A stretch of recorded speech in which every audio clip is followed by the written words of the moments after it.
Well, pocket money is just one of the many elements of the ancient art of child rearing. We're always hearing buzzwords like helicopter parents and tiger mums, but which approach is actually better for kids? Well, let's ask science. Back in the day, kids didn't come with any instructions. Now they come with so many instructions you almost need an instruction manual to sort through them all. In fact, there's so much advice available, new parents are questioning their own instincts. You start to second guess yourself and you don't know whether what you're doing is the correct way to parent. And of course, Dr. Google has a lot to answer for as well in that regard. So what are all these contradictory approaches and what are the facts behind the fads? Helicopter parents hover around their kids, ready to drop in at the first sign of danger. Similarly, snowplow parenting is all about removing obstacles from a child's path. Both styles fall into the category of over-parenting, which can lead to shy toddlers with more behavioural problems who may grow into self-entitled, anxious adults.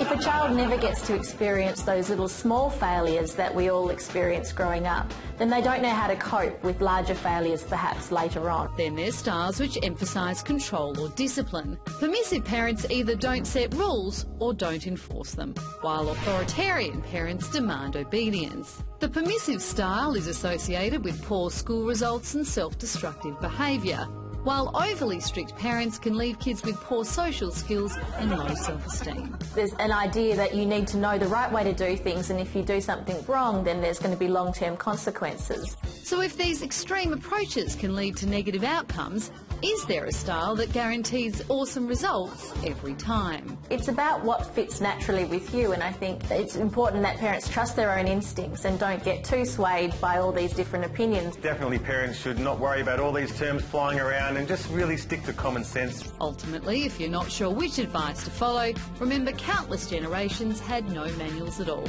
and their kids turned out just fine. Well, for the final word, we turn to parenting expert and father of 5, Dr. Justin Coulson. Justin, we don't want to hear every child's different, no way's the wrong way. How do we get it right?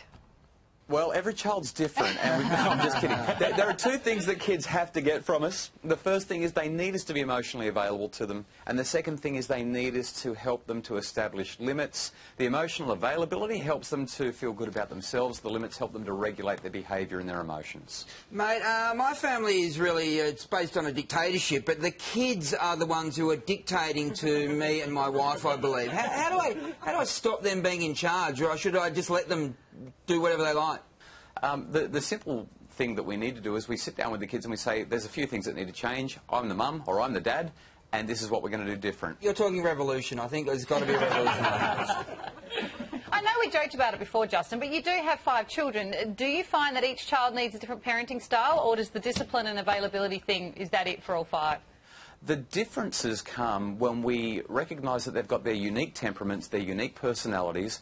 And when we do that, what that means is we're not seeing them as kids and like an impediment to our well-structured, well-ordered life. Instead, we're seeing them as people. Too grown up and complicated. We want gimmicks. How about you just combine existing styles? Tiger copter. How about that? All the benefits of helicopter, all the benefits of tiger. Maybe it's snow tiger copter. Throw in a bit of snowplow. That's how you parent. Good enough parenting will usually be good enough. Oh, good enough. Great. Thank you. But then... Mediocre. That's a scientific term. Justin, as always, thanks very much. Great, thanks. Good to see you.